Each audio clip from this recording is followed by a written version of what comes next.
Since I have a minute, I want to share with you my Frank Sinatra memorable moment. When I was in high school, I worked at the parking lot at Capitol Records. And the Capitol Records didn't own a lot. The performers and the musicians had to stay at park there.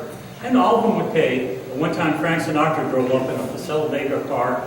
He said, "I'm not paying, I'm going to record." I said, "Well, you have to pay. They don't own the lot." He says, "I'm not paying," and he drove through. So I called the owner of the lot. I said, "God, Frank Sinatra just drove up, he wouldn't pay." So we'll have him towed. I said, "Are you crazy? I'm not going to have this car towed." He says, "I will." And he came down and had his car towed. And the lot closed before he came out, and I never heard any more. But fascinating. Yesterday was a special day for Johnny. He was 91 years old and still going strong. And we had a great dinner with the veterinarians that are part of our little group from the McNamara's for dinner last night. So our speaker today is Jeff Kaskey. Our speaker was going to be on the Village Bus Company, but the speaker had to cancel because he had hip replacement surgery. And Jeff was gracious enough to fill in. He was going to be in February. Our February speaker, Jeff's spot, is going to be Assemblywoman Kathleen Baker. So that should be good. I hear she's a great speaker. I'll tell you a little bit about Jeff real quick. He's a systems engineer at Applied Materials in Santa Clara. He's a commissioner on the Historic Preservation Commission here in Livermore, vice president of the Livermore Cultural Arts Commission, and he's serving his 8th year as president of the Livermore Historical Society. Jeff's going to tell us about the history of Livermore. He's got a special talk. Come on.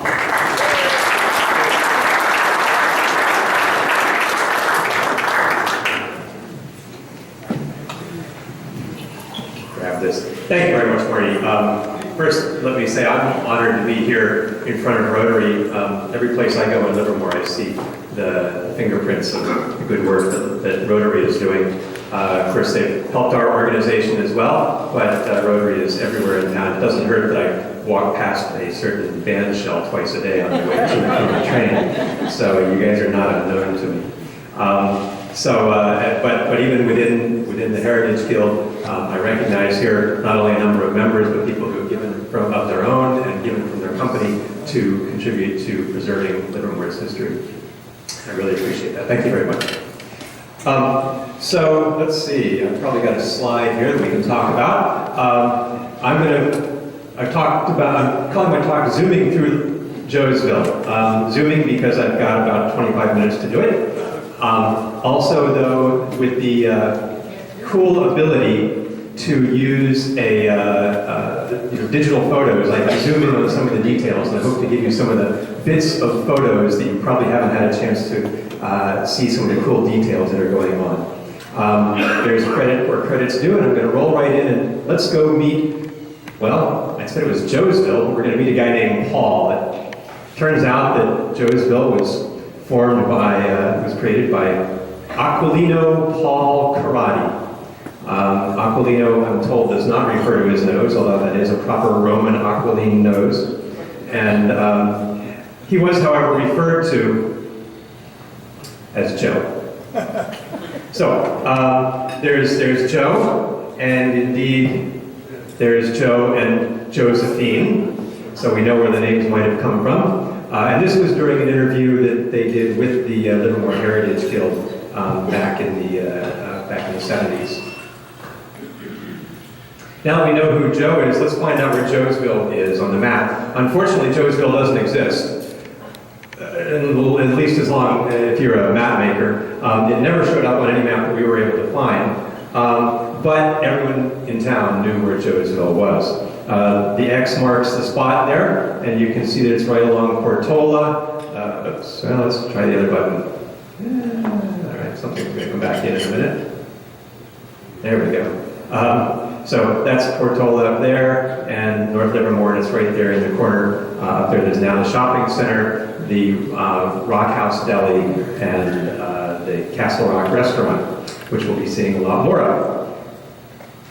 Most importantly, notice that at the time, today, Portola Avenue kind of curves along through there. Here's the curve, and there's a disjunction with Junction. I think that was a kid's rhyme somewhere along the line. The disjunction with Junction Avenue coming through there. But what I'm going to do is take you backwards through time a little bit. First, we're going to do it on the maps.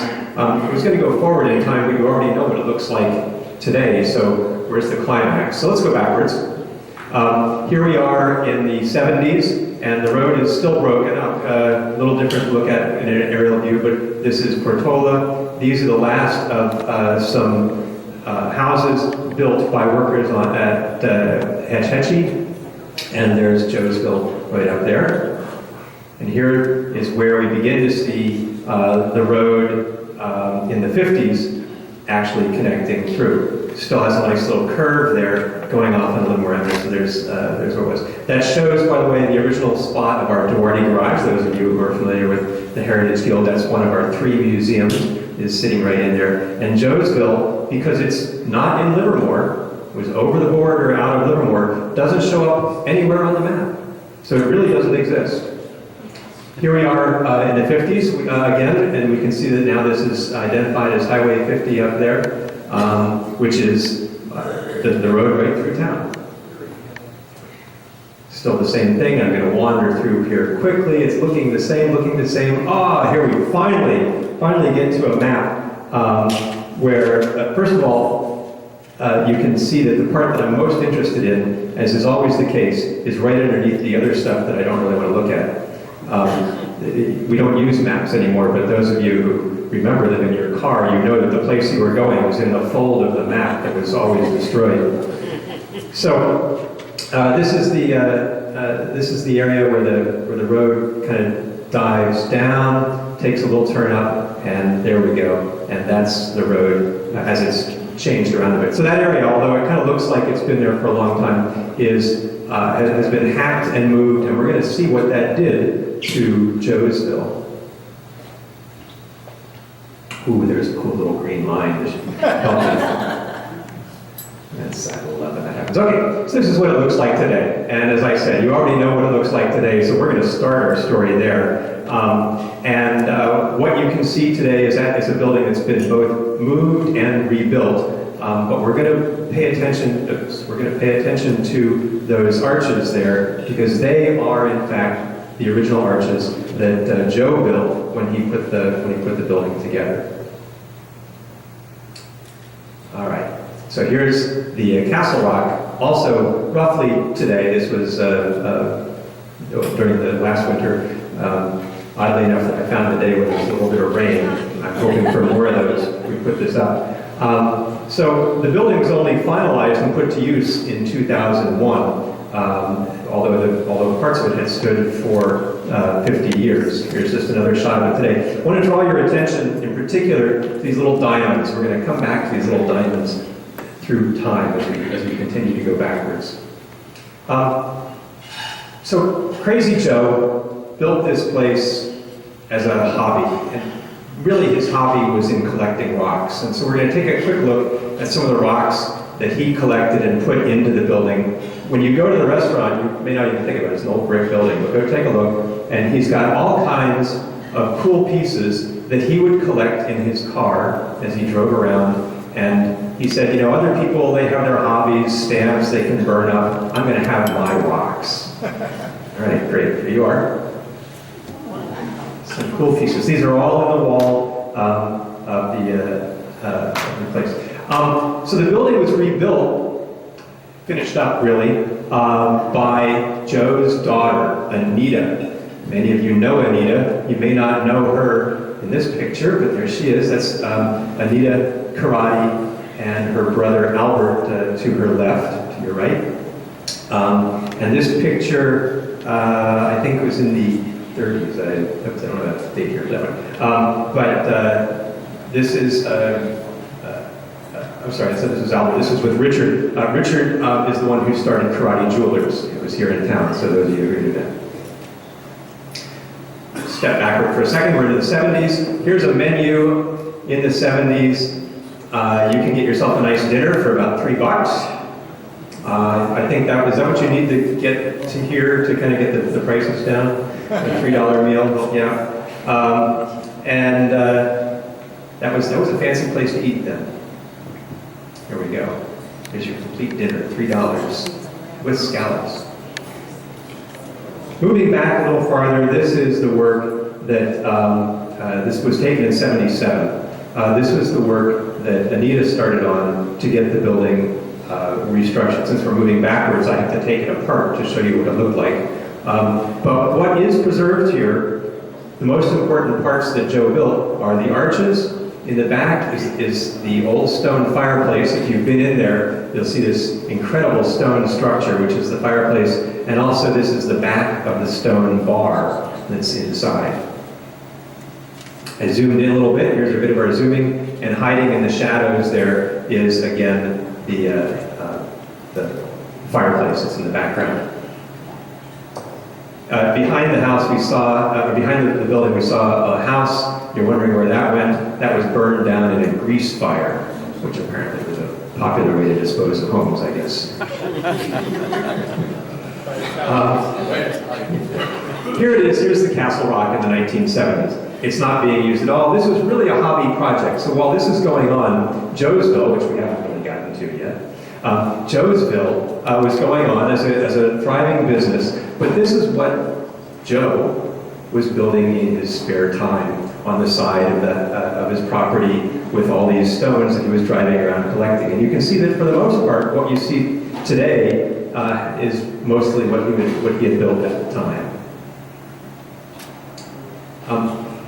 And again, note the diamonds there in the structure. I'm going to step out because I have another couple of photos from this era that aren't at the building. But this is looking down the street, looking to the west. Not in this photo, unfortunately, is just to your right would be where Joesville is. But this is the intersection of L and Portola there.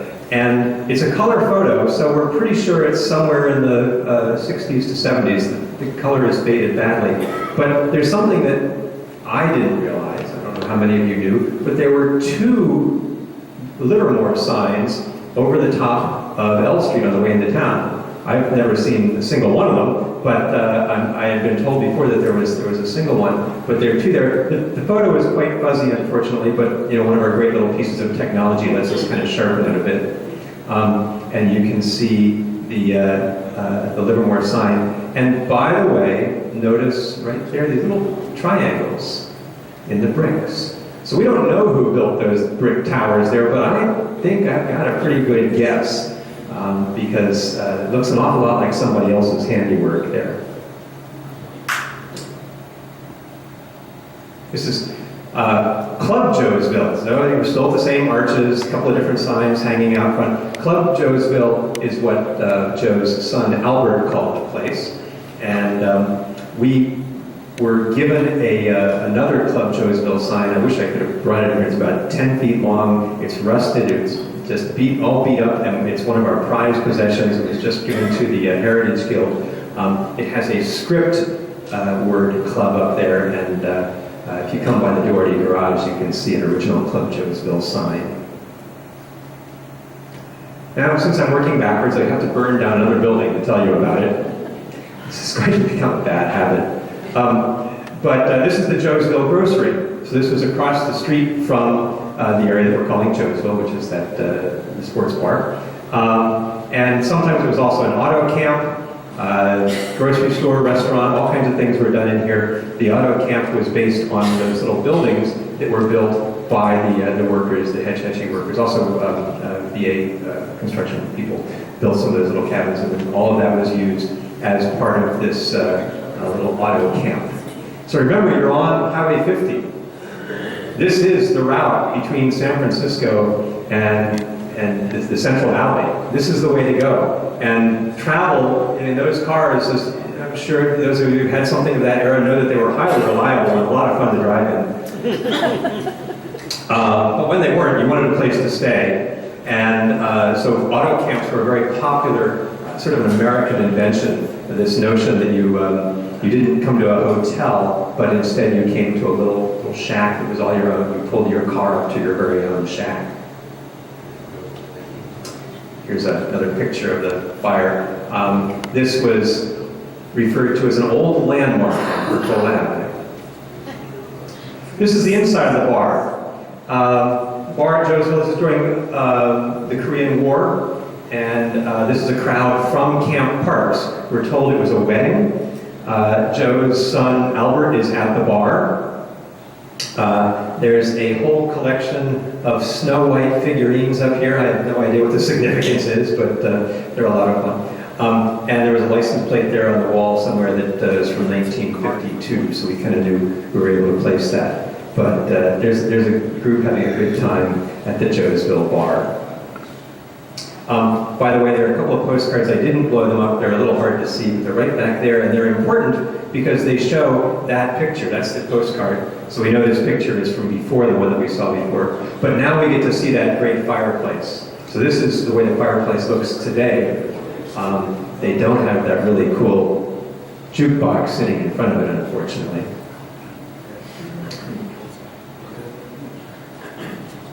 There we go. So here's Joe, taken around 1955. Something that's now missing from the Joesville building are these cool lions up at the top of the entryway. But there he is on a day when he is just hanging out and working on his hobby. And in fact, he's working with a friend. There's a couple of them hanging out, working on the project. That's his friend. I don't know if any of you knew this guy. His name was Laurent Rasmussen. In this picture, Joe is about 68 years old. As I say, it's mid-50s.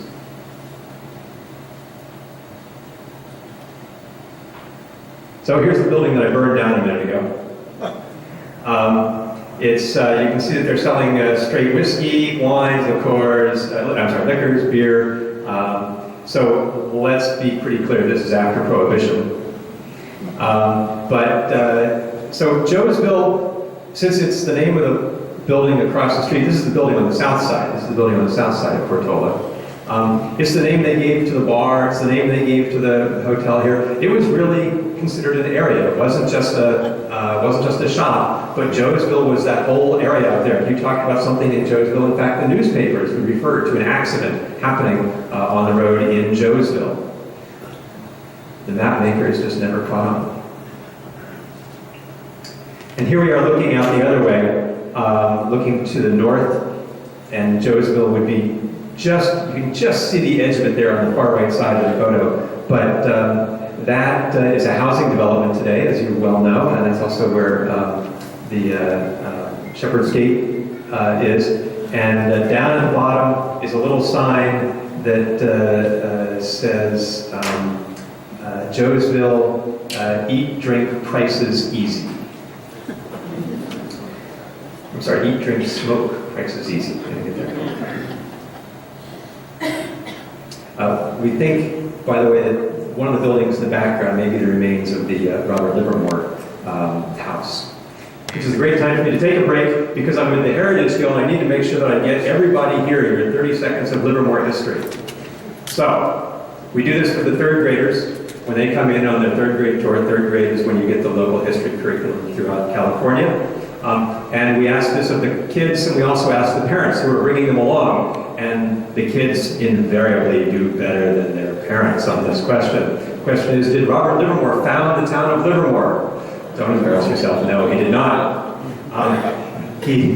Robert Livermore came out here in the 1830s. He set up his rancho, really to the north of where the town is today. And the gentleman who actually laid out the town of Livermore is a man by the name of? William Mendenhall. Man, I'm in the right group. I love it. Yes, William Mendenhall came out. He platted the town in 1869. It was incorporated in 1876. It was not the first town in the area. We were talking a little earlier. There's a little town of Ladsville that was about a half a mile to the east of there. But Ladsville was a squatter's town. Alfonso Ladd squatted, took his 160 acres and put up a couple of buildings, including a bar, because you have to do that much. But Livermore came in, gave a little property to the railroad to build their railroad station, and that really turned this into a magnet, and Ladsville was soon forgotten with the aid of a couple more fires. Okay, we're back. So there we are. This is obviously before the arches, but you're looking at Joe, And his children, we've got Richard, Anita, and Albert in order, left to right. One of the things that you can see on this building, I think I'll blow it up here next. Oh yeah, there we go. Is wine and beer, and although they were fairly blatant about defying Prohibition, they weren't that blatant. So this is after the end of Prohibition. So this picture is somewhere in in probably the late 30s. Here's a little better picture of the family. This picture is a little earlier. You can see it's named Joesville, bakery and restaurant at this point. One of the things that we see is there are no signs of alcohol. Yeah. That doesn't mean there was no sign of alcohol. In fact, in an interview, Joe talked about during the time of Prohibition, it wasn't considered safe to keep your alcohol in the shop, in the store, so they would keep it in the house behind the store, in the basement to keep it cool, and that worked pretty well. But I guess someone told someone, and the pro-highs, which is the way they pronounced what they called the people, the government agents coming to check whether you were complying with Prohibition. So the pro-highs came and they checked the restaurant, they checked the house, and they checked the basement. What they found in the basement was a large stash of bottled beer, and rather than hauling it all out, they simply shoved a poker through the top of each of the bottles so that the beer would go flat and not be drinkable. Well, Joe was actually the guy who bottled the beer, so he had a capping machine.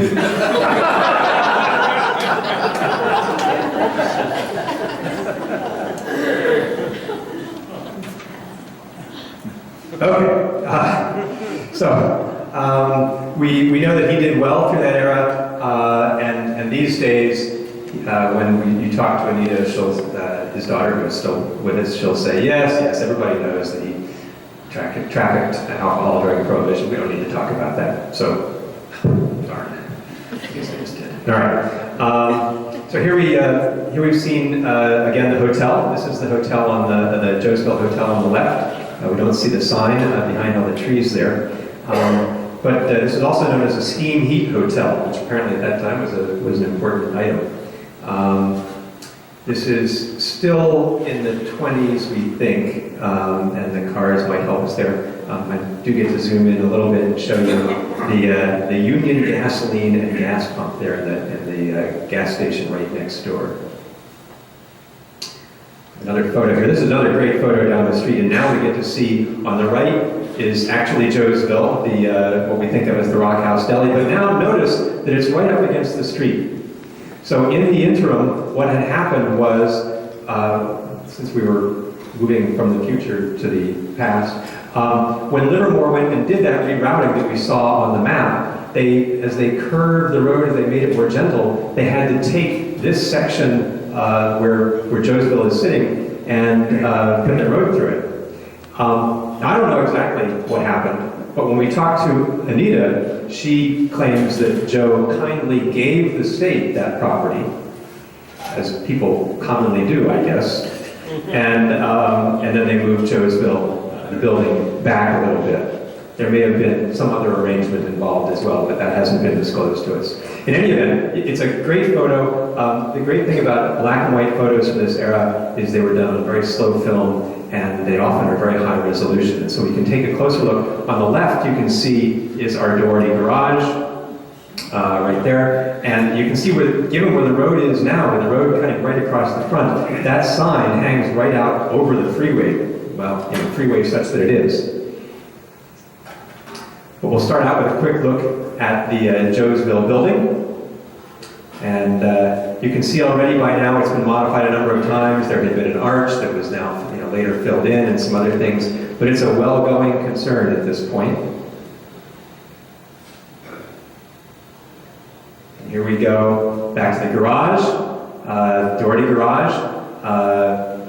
And the gas pumps are gone out in front. But we can see our little pillars there and have a better look at those diamond patterns. So once again, a little confirmation that we had back. The other thing is only one Livermore sign, for those of you who can read it backwards. Okay. We'll zoom in to get a better look at that. Moving backwards still a little farther, this is the same building. This is the same building in about 1917. 1917 is just about the time that Joe moved to this building from his previous building, which we'll get to because that's in the past. And this was called the Arrow Highway Inn. There's a little bit of a, well, you'll see where that ties in a minute, but that's the Arrow Highway Inn, and that is, again, this important stop. Remember that in 1917, the Lincoln Highway just came through 4 years earlier. The Lincoln Highway was the nation's first transcontinental highway. It went from New York, Times Square, to San Francisco, what we now call Lincoln Park, and came right through Livermore. So people finally had a way to be able to navigate across country without getting to the next town and saying, how do I get from here to the border? And they send you to the next bridge, and the next guy sends you farther along. Now there's actually a published guide to get from coast to coast. So there was a lot of traffic through our area. We were on the first transcontinental highway. There it is, another picture of about the same era, 1917.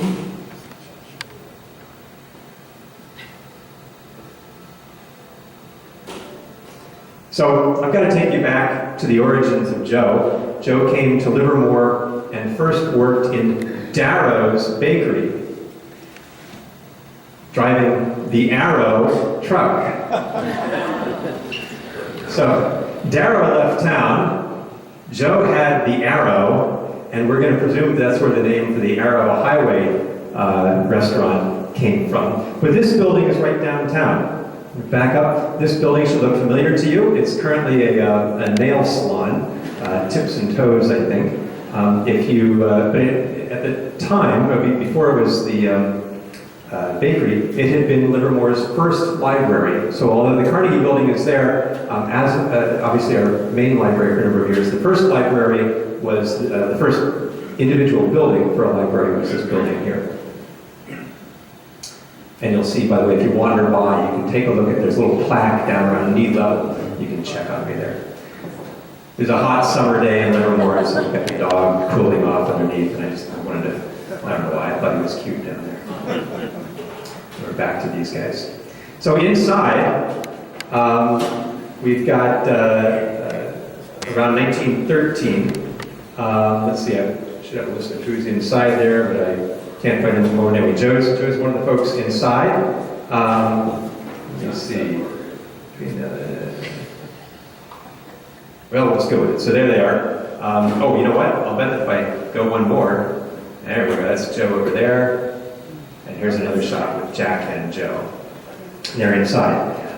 So how did Joe get here? Well, I just want to finish our trip backwards. He arrived in Livermore with Darrow. He helped Darrow with a bakery in Niles first. Prior to being in Niles, Joe arrived in San Francisco just after the 1906 quake. He had come from Pittsburgh, Pennsylvania. He was actually born in Switzerland in 1887, but it was in France that he learned the trade, in France that he learned the trade of stonemason. And that's where we get all the stone trade from. So that's my story about Joe and Joesville, and a little bit of Livermore that you can still see pieces of if you go up and see the Joesville, or now the Castle Rock restaurant. So please do, and again, thank you very much for your attention. I am with the Livermore Heritage Guild. We're here preserving yesterday for tomorrow, and I even have a couple of membership application forms if anybody should be so inclined, sitting on top of my hat back there. Thank you very much.